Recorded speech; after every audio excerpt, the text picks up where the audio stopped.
I talked about ways to help prove your construction site accident case. And I ended with a discussion of OSHA, and I said if they came and investigated, that would be a fertile ground of material for your lawyer.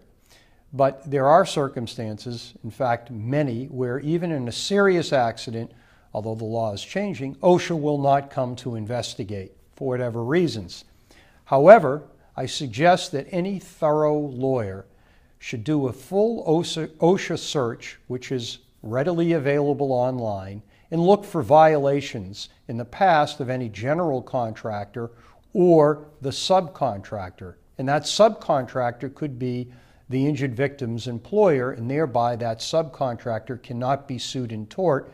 The employee can only get workers' compensation.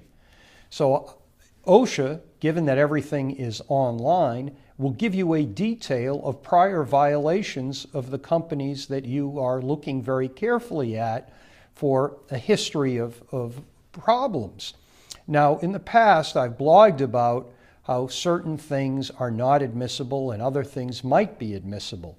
Well, OSHA violations, which bear on the same kind of accident that occurred to your client, to your employee, to the employee, those OSHA violations can come in for a reason known as notice. And a judge will give a jury a limiting instruction, and this can be argued by your attorney at a mediation.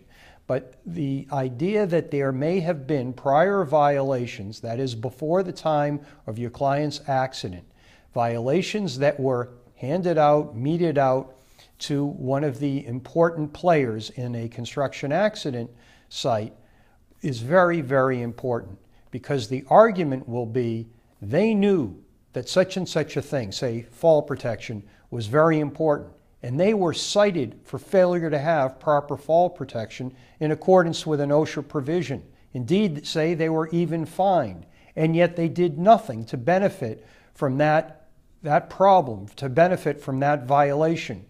Shouldn't they have been put on notice that they needed thereby to correct and change their act? So if your attorney can find some misconduct on the part of the defendant that is being sued, or on the part of a subcontractor who was hired by the defendant that is being sued and has, say, some relevance to the case, well, then you are in a very good and strong position in pursuing your construction accident site litigation. Thank you.